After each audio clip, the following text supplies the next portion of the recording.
Fala pessoal, tudo bem com vocês? Hoje a gente vai falar um pouco sobre a avaliação da via aérea. Então, indiquei uma intubação de um paciente. O que eu tenho que avaliar e por que eu tenho que avaliar? E o que eu faço com essas informações? Avaliei, tem os dados aqui na minha mão. Agora, o que muda na minha conduta? Tá certo? Vamos falar também da diferença entre ventilação difícil e intubação difícil e quais as repercussões de cada um. Então, primeira coisa, indiquei uma intubação num paciente. O que eu tenho que olhar? Eu tenho que pensar, gente, que o paciente, ele precisa primeiro ficar na posição que eu preciso para que fique mais fácil a minha ventilação e a minha intubação. E qual seria essa posição? Sniff position, que a gente já conversou várias vezes, né? Então, se o paciente não tem muita mobilidade cervical, por exemplo, e se ele não estende um pouco a cabeça, não hiperestende, vai ser mais difícil de intubar, né? Porque é a posição que eu preciso para isso. Tá bom? Um paciente com colar cervical vai ser difícil de intubar, vai ser difícil de ventilar também, porque para ventilar eu preciso posicionar a cabeça bem do paciente, tá? Ou uma hiperextensão, né? Ou então uma anteriorização da mandíbula quer dizer, uma posição do cheirador. A anteriorização da mandíbula seria esse movimento aqui. Então, a posição do cheirador e também um pouquinho de extensão cervical. Então, aqueles pacientes idosos, às vezes, eles não têm essa mobilidade. Na verdade, eles já estão tão acostumados a ficar deitados que eles já ficam meio assim, né? Assim, na verdade, uma cabeça meio encolhida, assim, do travesseiro. Você tira o travesseiro e ele fica lá na mesma posição. Parece cômico, mas é trágico. Então, você tem que pensar nessa dinâmica. A mobilidade cervical pode ser um fator que dificulta a ventilação e a intubação. Vamos falar dos fatores que dificultam a ventilação. Homem maior que 55 anos, isso aí é estatístico, ninguém sabe exatamente o porquê. Eu preciso, para poder ventilar o paciente, eu preciso acoplar bem a máscara, né? Ela não pode ter vazamento. Então, o que facilitaria ter vazamento? Por exemplo, barba. Barba dificulta muito o acoplamento da máscara. Se ela não acoplar bem, ela não faz ventilação com pressão positiva, tá bom? Um outro fator que dificulta o acoplamento da máscara é a ausência de dentes. Então, se o paciente não tem nenhum dente ou tem pouquíssimos dentes, a mordida dele vai ser diferente, né? Isso aqui vai afundar. Vocês já devem ter visto, mas para ventilar é uma coisa assim que fica muito mais claro, né? Isso aqui encolhe. A máscara que parecia ser boa para aquele paciente não é. Às vezes você testa o tamanho da máscara, ele está de prótese ainda. Lembrar sempre de tirar essa prótese na hora da indução.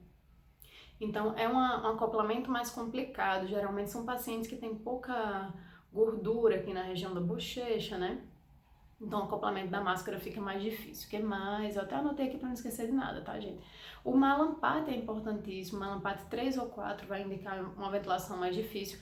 E outra coisa, aquele paciente que ronca, por que ele ronca? Por que é emitido esse som? Porque tem uma dificuldade da passagem de ar, né? Então, se é difícil passar o ar, ele dormindo, imagina a gente ventilando com pressão positiva com ele anestesiado. Então, o paciente com história de ronco ou com apneia do sono vai ser mais difícil de ventilar. Então, resumindo para você, homem mais de 55 anos, barba, edêntulo, malampate 3 ou 4, pescoço curto e largo, acho que eu nem falei. Então, pescoço mais curto e mais larguinho, geralmente ele tem um conteúdo de gordura maior, né? São pacientes mais gordinhos, ou anatomicamente mesmo dificulta um pouco mais a ventilação, tá bom? E o ronco, tá? A dificuldade de ventilação é uma emergência, porque você não consegue jogar oxigênio dentro do pulmão do paciente de forma nenhuma, né? A não ser que você corra para intubação, mas mesmo assim não deixa de ser uma emergência, porque o paciente fez apneia, né? Que você induziu, e aí até você conseguir intubar, muito provavelmente esse paciente vai desaturar. E às vezes ele tem uma intubação difícil, assim como a ventilação era difícil. Então, a ventilação difícil é uma emergência, tá certo? E aí vamos para os critérios, então, de intubação. Se o paciente tem uma intubação difícil, você tentou intubar e não conseguiu, mas aí, não, tudo bem, ele ventila, você consegue ventilar ele, então você não tem emergência, você tem uma urgência, você tem uma situação mais delicada, mas você não tem uma emergência, porque você consegue oxigenar o paciente. Annelise, mas se ele estiver sem jejum, não é uma emergência? Não. Vai virar uma emergência se ele regurgitar, que aí ele pode broncoaspirar. Tá? Mas enquanto ele não regurgitou, você tem ainda uma urgência, uma situação complicada, mas que não é um risco iminente de vida, tá bom? Agora, sem oxigênio é risco iminente de vida. Então, quais são os critérios de dificuldade de intubação? Qual o movimento que eu faço? Aquilo que eu falei. Então, se o paciente tem um pescoço rígido, ele fez radioterapia cervical, ou é um paciente idoso com muita rigidez, vai ser mais difícil de intubar. O que mais? O paciente que não tem essa mobilidade aqui, ó, que ele não faz isso aqui. Então, isso você testa lá na hora. Pede para o paciente, senhor, tenta fazer isso aqui, ó. empurrar a mandíbula para frente. O paciente idoso tem mais dificuldade de fazer isso, mas em geral eles conseguem pelo menos lhe dar uma ideia se existe essa mobilidade ou não. Por quê? Na hora da laringoscopia, o movimento que você vai fazer na mandíbula dele é exatamente essa. Se ela está congelada aqui, se ela está travada, vai ser muito mais difícil de você entubar, tá? Então, extensão cervical, mobilização cervical, pescoço curto e largo também atrapalha, por questões anatômicas. Essa mobilidade cervical, né, a incapacidade de protruir a mandíbula também é um fator que dificulta. Um retrognatismo, aquele queixinho curto, você fica meio sem espaço, sabe, para enxergar as coisas. Então, usa uma lâmina menor, usa um tubo mais fino se for necessário. Na hora que você identificar, e é aquela coisa que você bate o olho e você, esse aqui já não vai ser tão tranquilo de entubar. Não necessariamente vai ser uma intubação difícil, mas ele tem fatores para isso, tá? A abertura da boca. Então, a lâmina do laringoscópio ela é um pouquinho grande, principalmente próximo da dobra ali, né? A ponta dela é mais fininha e ela vai alargando. E ela entra praticamente inteira dentro da boca do paciente. Se ele não abre bem a boca, se não tem que caber pelo menos 3 dedos dentro da boca do paciente aberta. Se não cabe, é porque geralmente é uma boca muito pequena. E aí você vai ter dificuldade de entrar com o laringoscópio. E aí vai dificultar, inclusive, a sua visão como um todo, né? A lâmina ocupa muito espaço numa boca muito pequena, você ainda vai colocar o tubo e aí você fica sem enxergar nada. Então, a boca pequena, ela é um fator de dificuldade para a intubação. E malampate sempre, né? Deixa eu ver se faltou alguma coisa. Não, esses são os principais. Então, quando você for fazer uma avaliação da via aérea, você tem que ter isso anotado, gente. Tem coisas que vão ser mais óbvias, né? Pescoço curto e largo, ausência de dente, barba, a mobilidade cervical, se você lembrar de perguntar, né? Às vezes o idosinho, como eu disse, você tira o travesseiro, ele fica lá durinho, aí você já sabe. Mas às vezes você esquece de perguntar, é um paciente jovem, mas ele fez radioterapia e você não sabe, tem uma rigidez, tá? E o retrognatismo também é muito simples de identificar. Então, algumas coisas você vai bater o olho e vai ter certeza de que você tem algum risco ali naquela via aérea. E outras coisas você vai ter que procurar ativamente.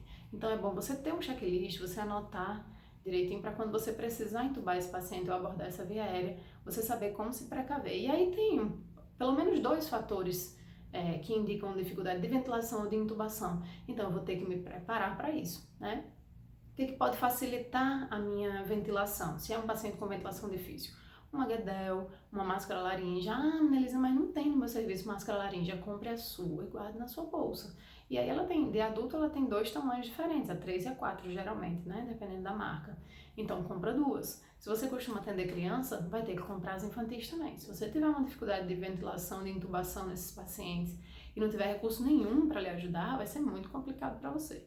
E como eu falei, a ventilação é uma emergência, então é muito melhor você ter uma máscara laríngea na sua bolsa do que um buge, do que um laringo articulado, um videolaringoscópio, tá? Mas, por outro lado, às vezes o paciente tem uma ventilação difícil, mas uma intubação que não é difícil. Ou se tiver os 2, né, você pode tentar intubar com esses apetrechos que você adquirir. Mas o mais importante é a ventilação. Às vezes você pode, mesmo o paciente não ventilando bem, você correr para a intubação e conseguir resolver isso a tempo. Mas o ideal é que você garanta a ventilação primeiro, tá bom? Então, máscara laríngea, Guedel, bom posicionamento, tem que ter bastante lençol no serviço, né, para ajudar a posicionar. Às vezes a gente acaba posicionando, colocando soros embaixo do paciente, né, os frascos de soro, que não é o ideal, mas às vezes é o que temos, né? E para dificuldade de intubação é isso que eu já falei, né? Um laringo articulado ajuda, um buge ajuda muito, gente, vocês não tem noção.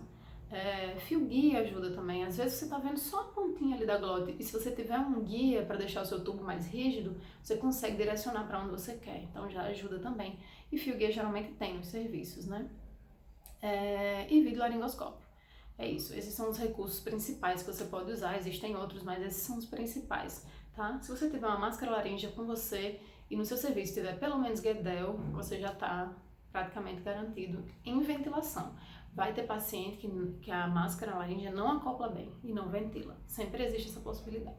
Então você tem que sempre estar preparado para todas as situações difíceis, tá certo? Mas o básico seria isso. Tá bom? Então a gente continua em outro momento, fala um pouco mais sobre esse assunto de via aérea.